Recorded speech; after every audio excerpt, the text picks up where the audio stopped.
복음이 증거되고 예수 그리스도를 믿는 자가 늘어나면 교회는 자연스럽게 성장하게 됩니다.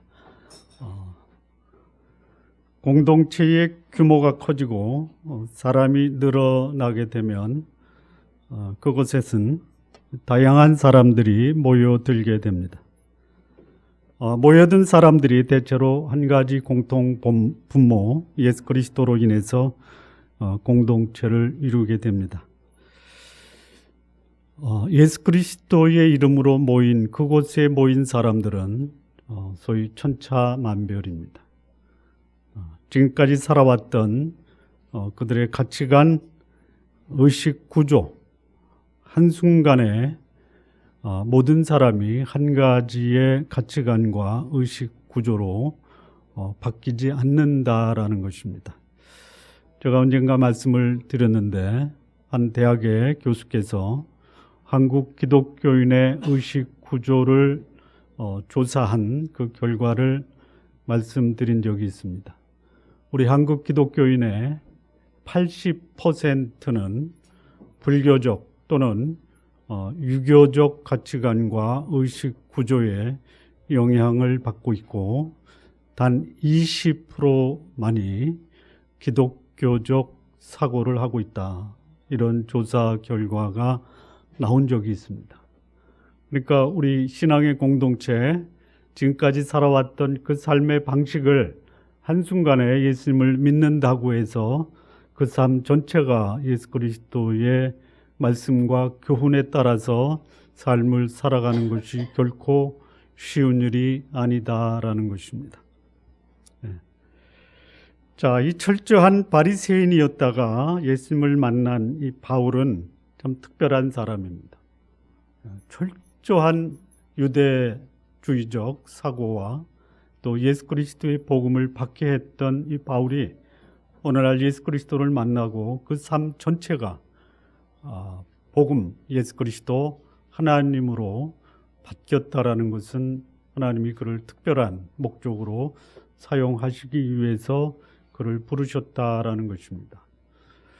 우리 성도님들 하나님께 특별히 사도 바울과 같은 그런 부르심을 받기를 원하십니까?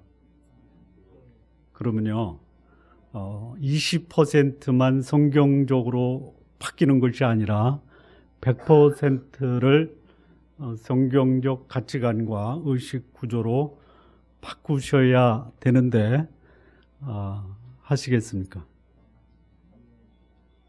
아멘 하시면 책임지셔야 됩니다.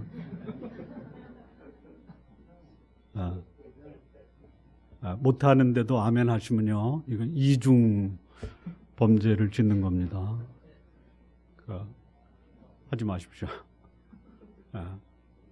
가급적 아멘은 하지 마십시오. 속으로 좀 나는 그런 사람이로구나 성찰을 하시는 게 좋습니다. 그러나 개중에 모든 분이 그렇게 되기를 원치 않지만 개중에 한 분이라도 나는 사도 바울처럼 100% 인생을 성경과 하나님 예수 그리스도에게 맞추겠다. 좀 굉장히 조심스러운 건데요. 진짜 조심스러운데요. 조심스럽게 말씀을 드리겠습니다. 가정도 바울은 복음 때문에 잃어버린 것이 아닌가라는 생각이 듭니다. 질문만 던지고 제가 답은 안 드리겠습니까? 사도 바울은 결혼한 사람입니까? 결혼 안 한 사람입니까? 대충 여러분들이 생각하십시오.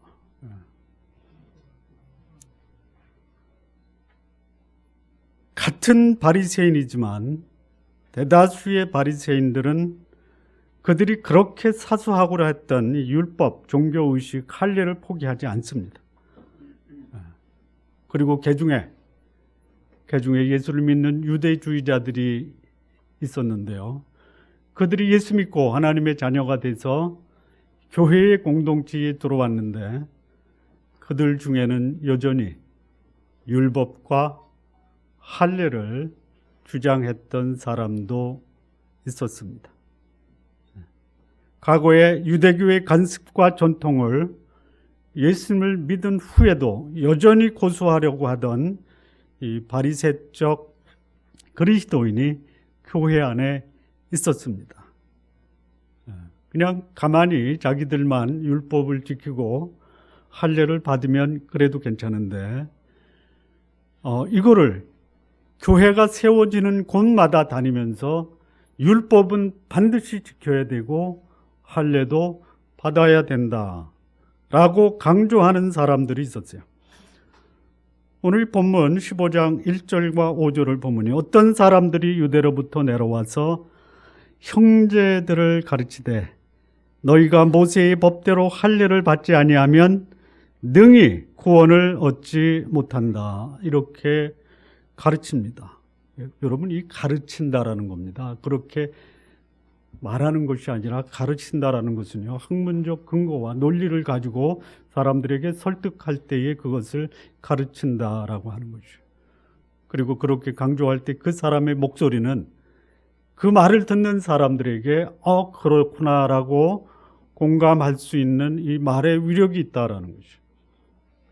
5절에 보면 바리새파 중에 믿는 어떤 사람들이 일어나 말하되, 이 바리새파 중에도 예수 믿는 사람들이 일어납니다. 그리고 그들이 말합니다. 이방인에게 할례 주고 모세의 율법을 지키라 명하는 것이 마땅하다 하니라. 복음이 전파되면서 예수님이 떠나시기 전에 너희가 성령을 받으면 권능을 받고 예루살렘과 온 유다와 사마리아와 땅끝까지 가서 복음을 전하라. 이렇게 예수님께서 말씀하십니다. 땅끝이라고 하는 것은 소위 이방인입니다. 이방 나라. 전혀 복음이 들어가지 않았던 그곳. 그런데 여기 이방인들이 복음을 듣고 예수 그리스도 앞에 나오게 되고 하나님의 자녀로 이방인들이 거듭나는 사건이 벌어집니다. 그들에게 증거한 것은 복음입니다. 이 복음을 증거한 사람은 바울과 바나바입니다. 바울이 1차 전도 여행을 하면서 소아시아 여러 지역을 다니면서 복음을 전할 때 바울은 하나님의 은혜와 예수 그리스도의 복음을 전하고 그리고 수많은 이방인들이 예수 그리스도 앞에 나와 하나님의 자녀가 됩니다. 그것이 전부입니다. 다만 이 복음을 전할 때 하나님이 바울과 바나바에게 힘을 실어줍니다. 힘을 실어준 방법이 뭐냐? 표적입니다. 표적. 여러분의 능력으로 나는 복음을 전하고 싶은데 사람들이 내 말을 믿을까? 그런 그 좀 부담스러운 마음이 계시면요, 하나님께 이렇게 기도하십시오. 하나님, 제가 복음을 전하는데 저를 보고는 안 믿을 것 같으니까 저를 통해서 하나님의 능력을 좀 보여주시면 안 되겠습니까? 그러면 하나님이 야박하게 너는 안 돼 하시겠습니까? 부족하다라고 생각하는 여러분들에게 하나님이 하나님의 능력을 행하게 하시겠습니까? 조금 질문을 다시 드리겠습니다. 하나님이 여러분을 통해서 복음을 증거하게 하실 때 하나님이 여러분의 손으로 하나님의 표적과 기사를 행하게 하시기를 원하십니까? 이건 아멘 하셔도 돼요. 네. 복음을 전하기 위해서 하나님의 도움을 청하는데 하나님이 거절하시겠어요? 네? 하십시오. 네. 그래야지 하나님이 나와 함께 계시다라는 것, 그리고 내가 복음을 전할 때 하나님이 내 속에 하나님의 영으로 능력을 행하게 하신다라는 것을 감격스럽게 경험하게 하실 것입니다. 자, 그런데 거기에 전통, 율법, 할례를 포기하지 못하던 바리새적 사람들이 예수님 믿습니다. 믿을 수 있어요. 얼마든지 가능합니다. 그런데 그들이 지금까지 살아왔던 거예요. 무엇으로? 율법과 할례로. 이게 전통과 문화다라고 하는 것이죠. 한국 교회에 복음이 들어왔을 때 진짜 크게 두 가지 문제가 있었죠. 크게 두 가지. 뭐 다른 것, 뭐 작은 것도 있었지만 크게 두 가지가 뭐냐면요. 첫째는 담배입니다. 아니다, 담배가 아닙니다. 술입니다. 술. 죄송합니다. 담배 피는 물은 한국 교회에 문제 삼지 않았으니까. 두 번째는 뭐냐면 제사입니다. 제사. 근데 한국 교회가 이 두 가지를 다 금지했습니다. 예, 금지했어요. 동일한 문제가 우리 개신교가 아니라 그 천주교에도 이 두 가지 문제가 생겼어요. 그래서 한국 천주교가 이거를 성경적으로 한다면 이거 금지하는 게 좋은데 안 되겠다. 그래서 로마 교황청에 문의를 합니다.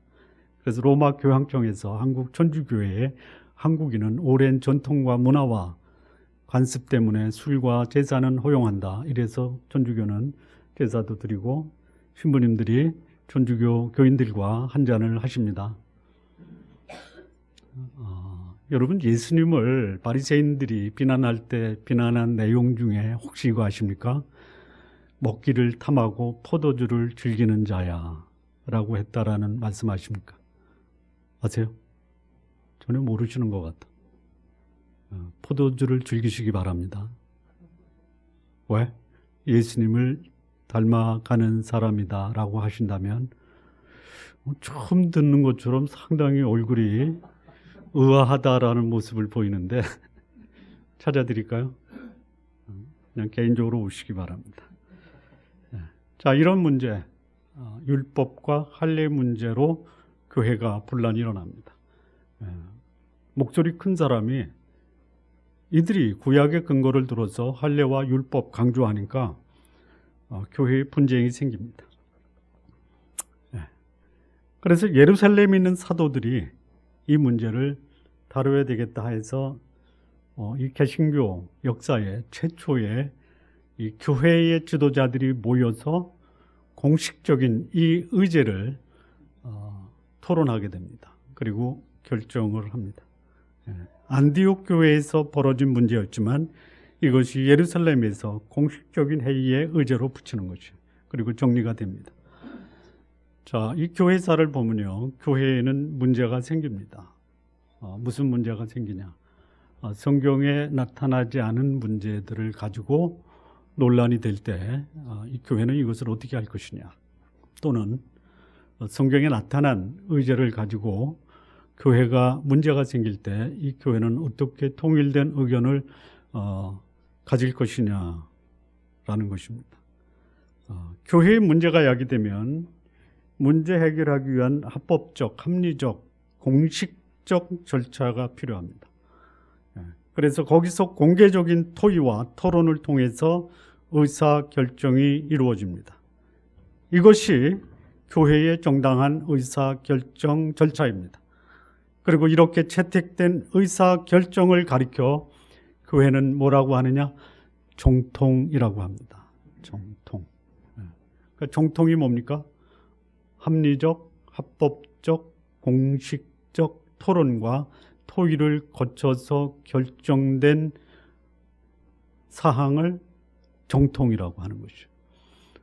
요즘 한국의 어느 이단이 우리도 정통이다 이렇게 얘기를 합니다. 근데 그거는 정통의 의미를 모르고 하는 말입니다. 만약에 그들이 우리도 정통이다라고 하면 기존의 교회 지도자들과 그들이 함께 모여서 합리적이고 합법적이고 공식적인 토론과 토의를 거쳐서 지금까지 정통이라고 했던 것을 뒤집으면 그게 정통입니다. 그러니까 그런 과정이 없이 나도 정통이다. 그거는 정통이 될 수 없습니다. 그러면 이 의사결정을 할 때 고려사항이 뭐냐? 이것은 첫째는 사도성이라고 합니다. 사도성. 이건 뭐냐? 교회의 가장 중심이 되는 지도자들이 모이는 겁니다. 너도 나도 모이는 것이 아닙니다. 소위 신앙적으로, 신학적으로 분명한 이 신학관이 정립된 지도자들이 모이는, 이거 사도성이라고 합니다. 두 번째는 뭐냐면 보편성이라고 합니다. 이것은 한 교회가 그 교회에서만 하는 것이 아니라 적어도 교회라고 불리는 각각 흩어진 교회가 모이는 것입니다. 이게 보편성입니다. 어느 지역에서도 다 인정할 수 있는 그 의사결정을 하는 것을 보편성이라고 합니다. 초대교회에 교구가 4대 교구가 있었습니다. 예루살렘 교회, 안디옥 교회, 로마 교회, 그리고 알렉산드리아 교회. 한 교회에서 문제가 생기면 이 문제를 가지고 교회가 연합해서 모입니다. 적어도 내 교회가 다 모여야 되고 내 교회가 공개적으로 합리적으로 합법적으로 토론해서 나온 그 결과를 교회가 채택하는 것이고 그것을 정통이다라고 한 것이에요. 또 하나는 뭐냐? 영감성입니다. 영감, inspiration. 이건 뭐냐면 중요한 것이 예수 그리스도 그분은 하나님이다라는 것을 공개적으로 인정한 사람들이 모여진 것입니다. 이 세 가지의 기준이 충족된 교회들이 모여서 의사결정을 할 때 그 결정된 사항이 바로 정통입니다.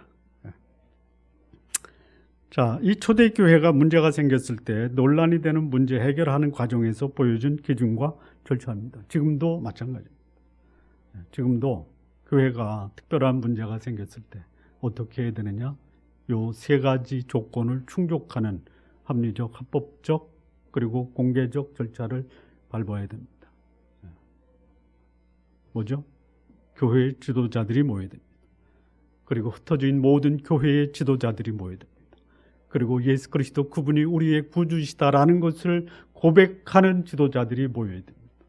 그리고 거기서 결정된 사항을 교회는 정통으로 받아들이는 겁니다. 요즘 많은 우리 사회적 이슈가 있죠. 그 이슈에 대해서 한 사람이 목소리가 내는 것, 낼 수 있습니다. 그러나 그것이 교회의 공통된 의견이다라고 말할 수 없습니다.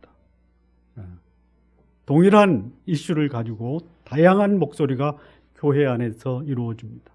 교단마다 다르게 낼 수도 있어요. 이거를 한국교회 전체가 통일된 정통으로 확정을 하려면 각 교단의 지도자들이 모여서 의사결정을 해야 됩니다.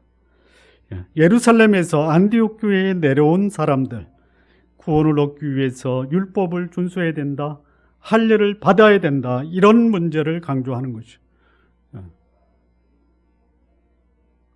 율법과 할례를 강조하는 소위 그리스도인이 교회 안에 있었다라는 것이죠. 어떤 사람입니까? 바리새파 그리스도인입니다. 바리새파. 이 바리새파, 예수님 당시에 소위 종파 내지 정파가 있었는데요. 바리새파가 있었습니다. 사두개파가 있었습니다. 에세네파가 있었습니다. 셀롯파가 있었어요. 그리고 하나 더 헤롯당이 있었습니다. 이게 정파 내지는 종파입니다. 이들이 때로는 규합이 되기도 하고 때로는 갈라져서 갈등, 분쟁도 합니다. 이 바리새파 이 사람들은요 상당히 구약 성경에 정통한 사람입니다. 구약 없이는 못 살아 이겁니다. 예수님 없이도 못 살지만 구약 없이도 못 살아 하는 사람들이 바리새파입니다. 구약이 뭡니까? 예수 그리스도 오시기 전에 하나님이 인간을 구원하기 위해서 허락하신 이 율법 그리고 하나님의 백성의 표시로 할례, 이 두 가지가 구약의 핵심입니다. 이거 지켜야 된다. 여러분 그것을 예수 그리스도 믿고 지키던 안 지키던 그건 본인이 선택하면 돼요. 왜? 이미 구약의 예수 그리스도의 모형이 되는 율법과 할례는 예수 그리스도로 끝났습니다. 그런데 나 과거의 전통 그거 나 존중한다 하십시오. 자, 지금 현대에 우리 기독교 의식 중에 가장 핵심적인 의식이 뭐냐? 예배입니다. 성찬식입니다. 세례 또는 침례식입니다. 이건 그냥 우리 편안하게 얘기 한번 하시죠. 자, 이 세 가지 개인적으로 해도 된다. 교회 안에서만 해야 된다.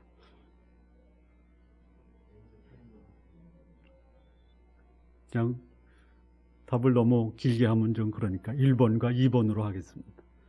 예배, 성찬, 세례는 개인적으로 할 수 있다. 1번. 아니다. 그것은 교회 내에서만 해야 된다. 2번입니다. 자, 1번이다라고 생각하시는 분. 2번이어야 된다라고 생각하시는 분. 자, 제가 어떻게 말씀을 드릴까요? 알아서 하십시오. 알아서 하십시오. 자, 교회에서만 한다라는 것을 주장하는 사람을 우리가 그를 비판할 필요가 없어요. 개인적으로 해야 된다. 그것에 대해서도 성경이 개인적으로 하라, 교회 내에서 하라라는 말이 없기 때문에 알아서 하시면 됩니다. 저는 개인적으로 알아서 하는 것을 추천하고 싶습니다. 오늘 저희 교회 6주년 창립 예배라 평소에 안 나오시던 분들이 다 나오신 것 같아요. 우리 교회는 매주 4분의 1씩은 안 나옵니다.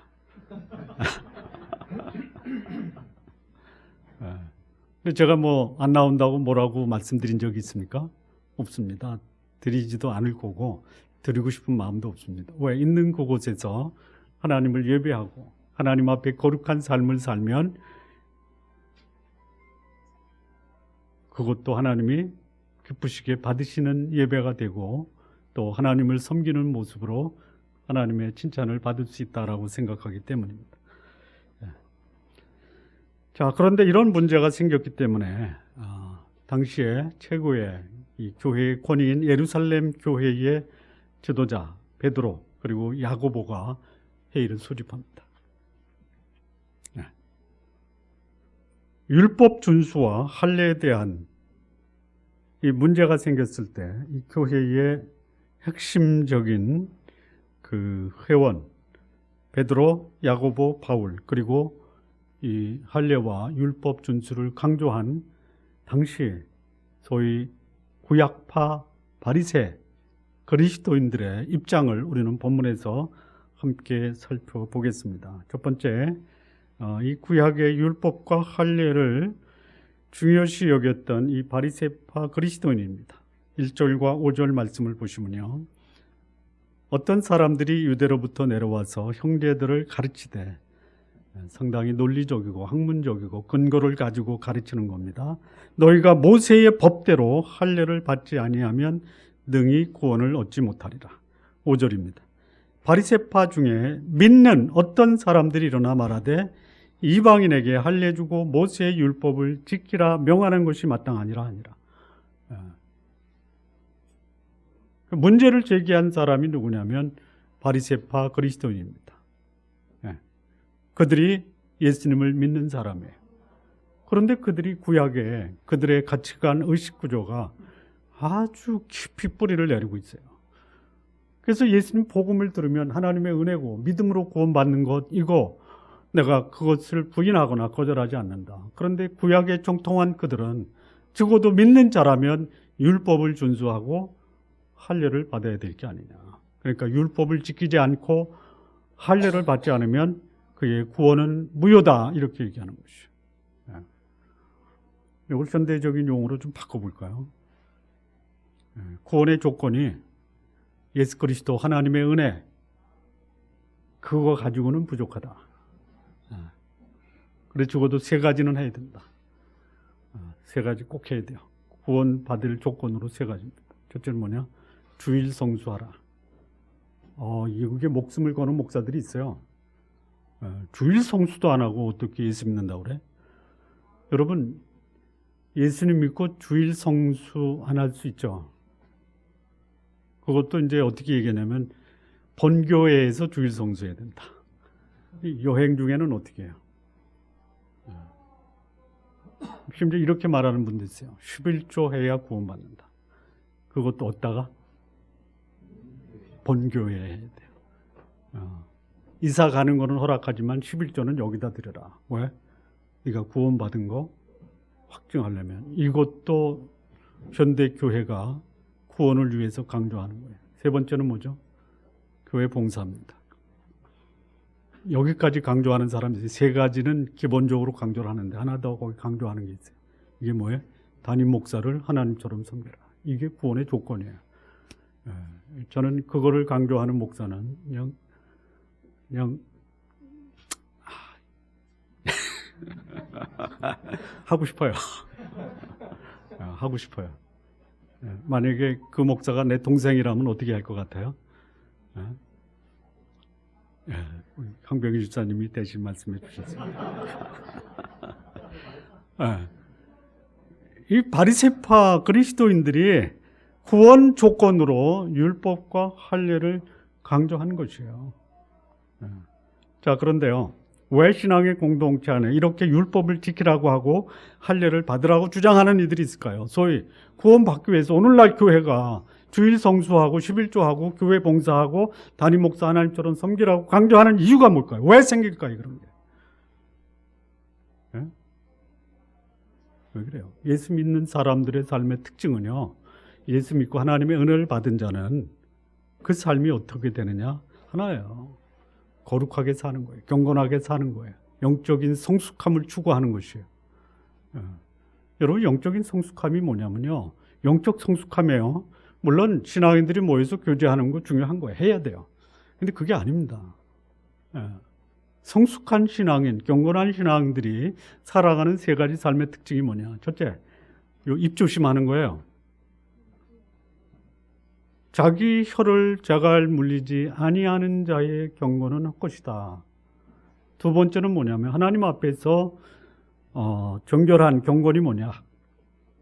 고아와 가부를 그 환난에서 돌아보는 것이에요. 가장 약자를 사랑하고 그들에게 애정을 쏟는 것이 경건의 두 번째 모습이에요. 세 번째는 뭐냐? 자기를 지켜 세속에 물들지 아니하는 것이에요. 자, 그런데 왜 주일 성수 11조 교회 봉사 목사 섬기는 것이 구원의 조건으로 얘기하냐면요, 요 세 가지 못하거든요. 예? 못하는 거예요.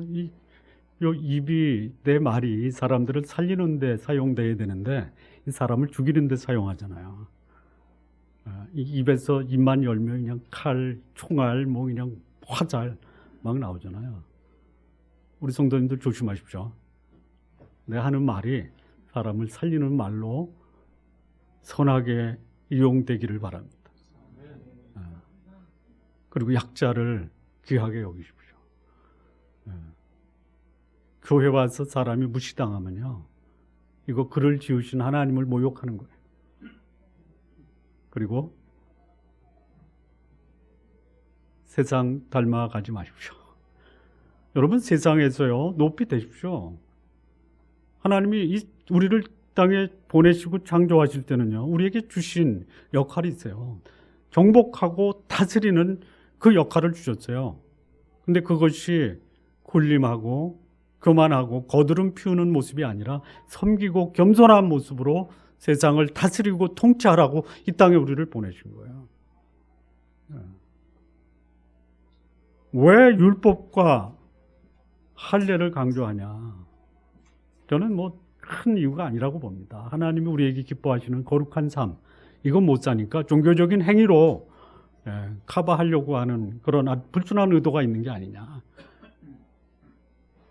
제가 한번 또 여쭤보겠습니다. 여러분, 그냥 살고 싶은 대로 사십시오. 그러나 11조는 하십시오. 그게 기분 좋습니까? 아니면 여러분 11조 안 해도 좋습니다. 거룩하게 사십시오. 뭘 선택하시겠습니까? 답할 수 없다. 거룩하게 사십시오. 예수 그리스도를 믿고 있다라고, 내가 하나님의 자녀가 되었다라고 그렇게 감히 말씀을 드리기를 원하시면 거룩한 삶으로 내가 하나님의 자녀임을 증거하시기 바랍니다. 예수님이 이런 말씀하셨어요. 새 포도주는 새 부대에 넣어라. 왜 그래요? 새 포도주를 흔 부대에 넣으면 포도주도 버리고 부대도 버려요. 자, 새 포도주가 뭡니까? 우리의 삶이 새 부대입니다. 새 부대. 새 포도주는 뭐냐? 예수 그리스도 복음, 하나님의 생명이에요. 하나님의 생명이 어디에 담겨야 되느냐? 새로운 삶에 담겨야 돼요. 거룩한 삶에 담겨야 돼요. 전통과 문화에 담는 것이 아니라 예수 그리스도 그분의 인격이 내 인격 속에 들어와 내 삶을 변화시키고 변화된 삶으로, 복음으로 살아가는 삶이 하나님이 우리에게 기대하시는 삶입니다. 그런데 왜 율법과 할례가 강조되어야 되느냐? 이게 눈에 띄거든요. 눈에 띄거든요. 보이거든요. 이 속은 더럽고 엉망진창이어도 보이는 것이 사람들에게 저 사람 주일 성수 빠지잖아. 어느 교회에 직분자 그 선임 조건에 저는 거기서 탈락이 됐습니다. 주일 예배, 저녁 예배, 3일 예배, 새벽 기도, 금요 철야 기도회. 저는 딱 하나밖에 못해요. 주일 예배. 그러니까 거기 저녁 예배, 3일 예배, 새벽 기도, 금요 철야 기도에 못 나가니까 다 XX간이에요. 이런 사람은 교회 직분에 합당치 않다.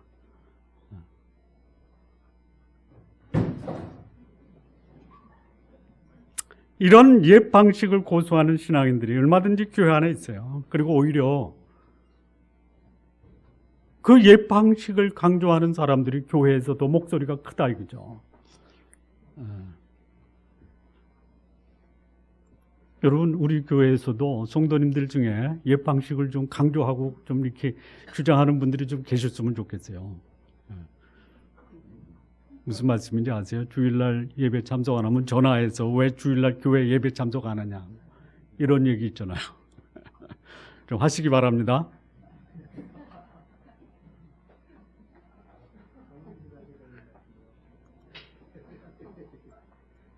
아니, 하도 괜찮아요. 하도 괜찮아요. 네. 자, 이런 의식 구조가 아직도 교회 안에 존재하는 거예요.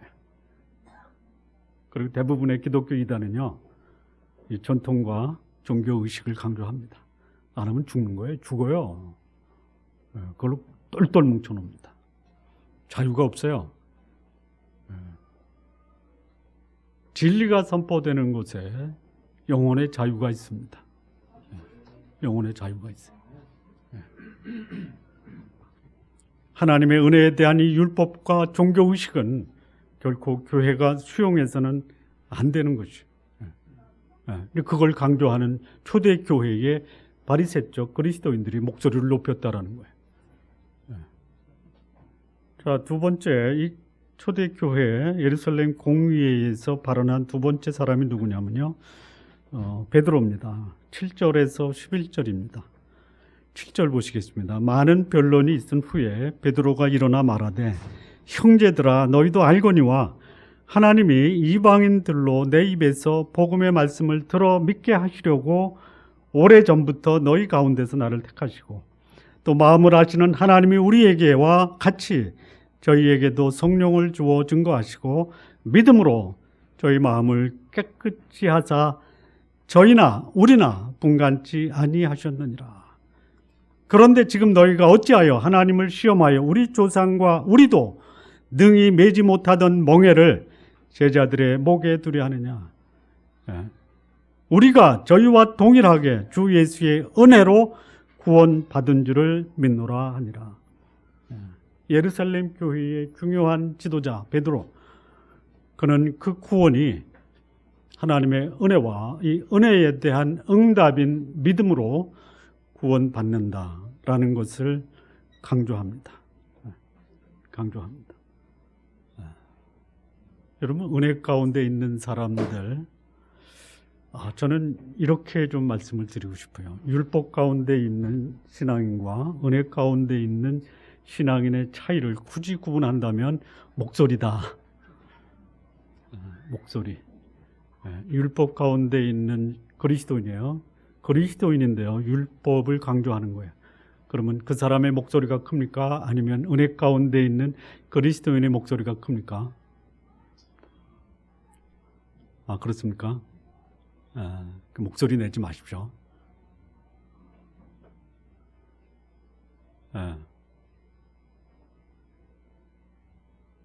할례와 율법, 종교의식이 은혜보다 중요하다, 믿음보다 중요하다 하는 사람, 이런 사람들이 교회를 혼란시키는 거예요.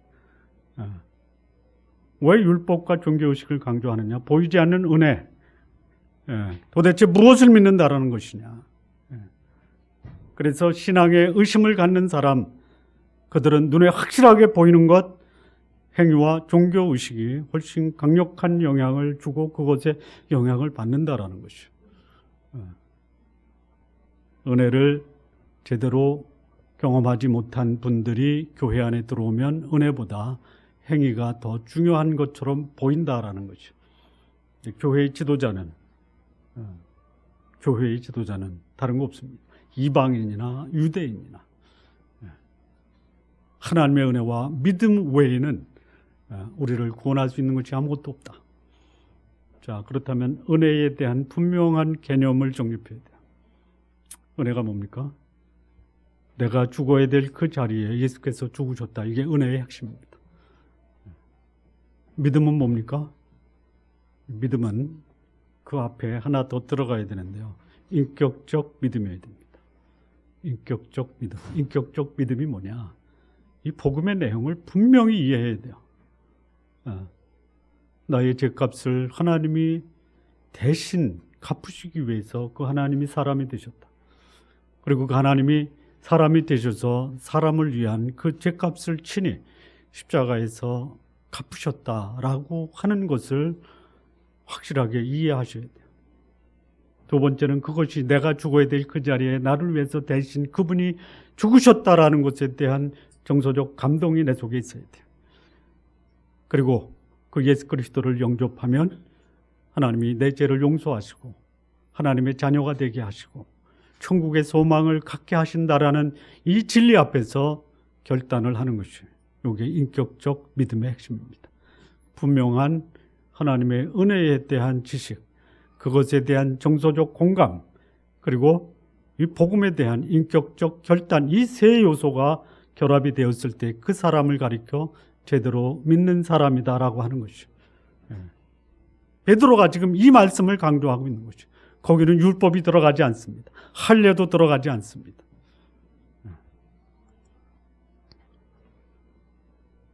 자, 이렇게 베드로가 얘기하면서 베드로가 한마디 더 하는데요. 현대의 말로 바꾸겠습니다. 우리도 감당치 못하는 거 어떻게 이방인들에게 그것이라고 하느냐. 이거를 현대어로 바꾸겠습니다. 목사 너도 못하면서 어떻게 아무것도 할 수 없는 평신도에게 그것을 하라고 강조하냐. 이게 똑같은 거예요. 제가 오늘 조금 흥분했죠.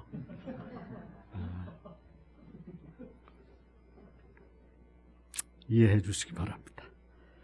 자, 그 다음에 세 번째, 1차 전도 여행 소아시아를 다녀온 이 바나바와 바울이 돌아와서 보니까 예루살렘에서 안디옥 교회에 이 바리새적 그리스도인들이 내려와서 율법과 할례를 받아야 된다고 하니까 이 바울이 자기가 소아시아에서 다니면서 복음 증거한 거 한 구절로 요약합니다.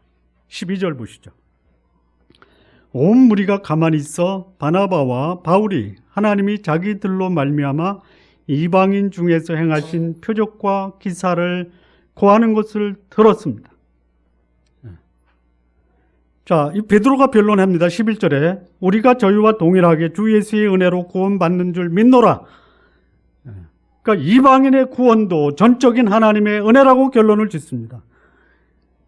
그때 베드로의 말을 들은 온 무리가 이견 제시하지 못하고 받아들입니다. 이런 분위기에서 바나바와 바울이 하나님께서 이방인에게 베푸신 기적과 표사를 통해서 복음을 증거했다라고 말하는 것이죠.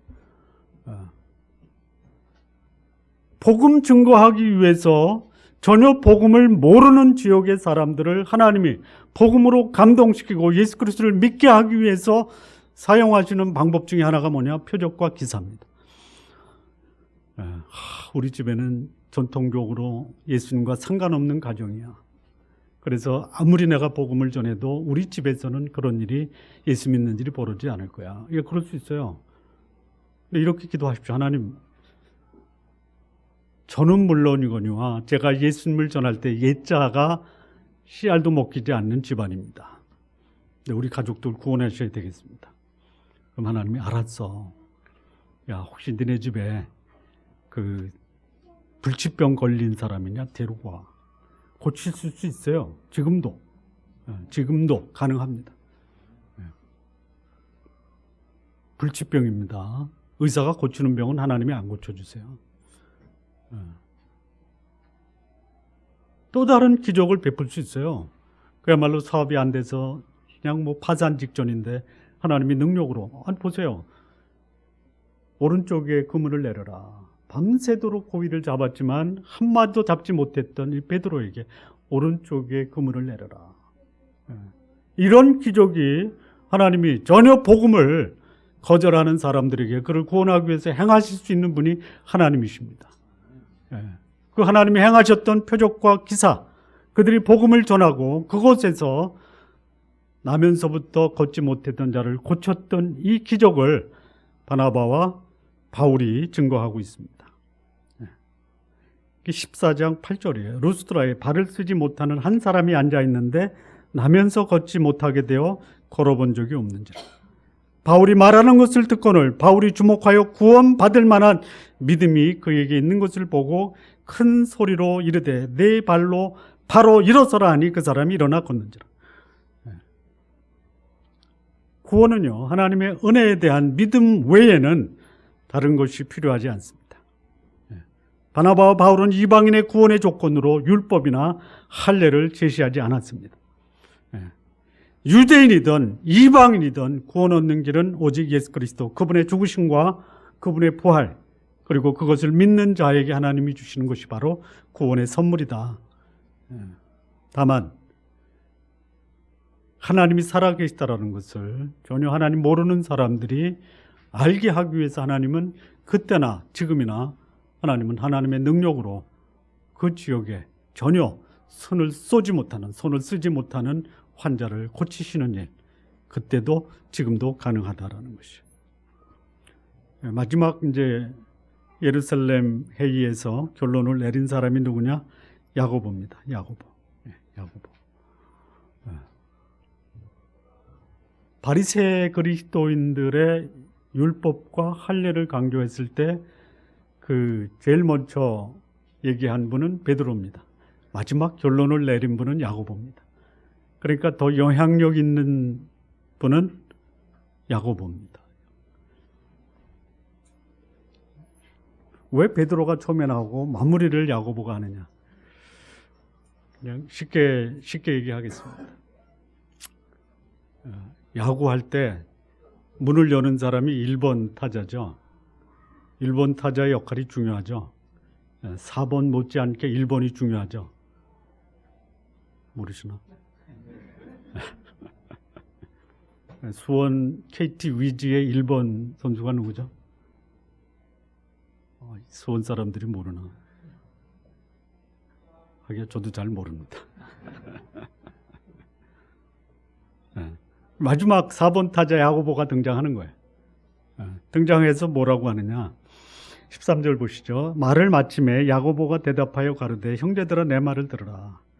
하나님이 처음으로 이방인 중에서 자기 이름을 위할 백성을 취하려고 저희를 권고하신 것을 시므온이 고하였으나, 이 시므온은 누구냐면 베드로입니다. 베드로.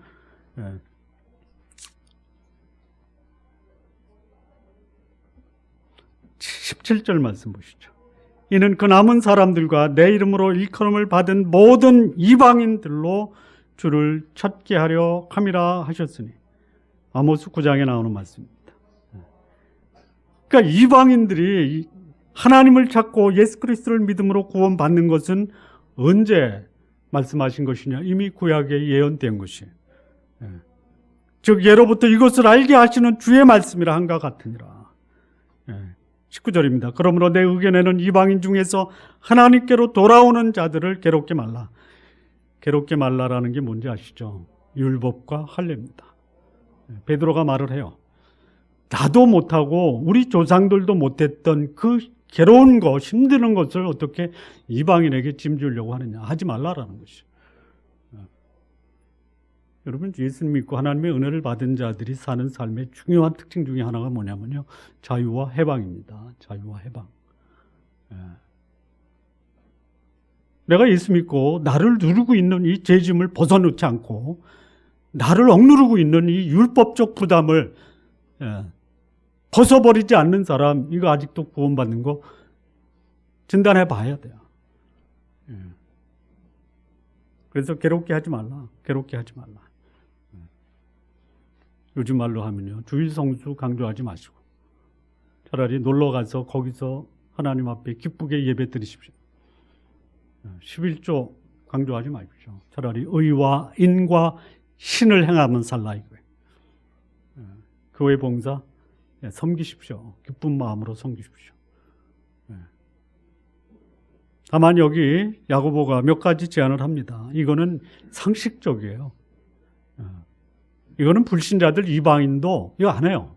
뭡니까? 첫째, 우상의 더러운 것 하지 말라 이거예요. 음행 하지 말라 이거예요. 목매어 죽인 것, 피를 멀리하라. 이것만 하라는 것이 상식적으로 그냥 공감이 되고 적어도 예수 믿는 사람 이런 일은 하지 말아야 될 게 아니냐. 예수 믿으면서도 우상 섬기고 예수 믿으면서도 간음과 음행을 행하고 하지 말라라는 것이에요. 예수 믿으면 예수님 믿는 사람처럼 상식적으로 살아가자, 이 얘기하는 거예요.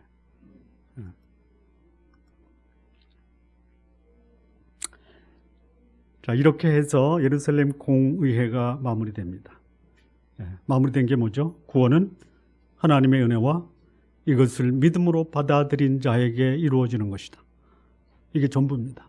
다만 야고보가 몇 가지 제안을 하는 게 뭐냐? 우상 섬기지 말자, 음행하지 말자, 목매어 죽이지 말자.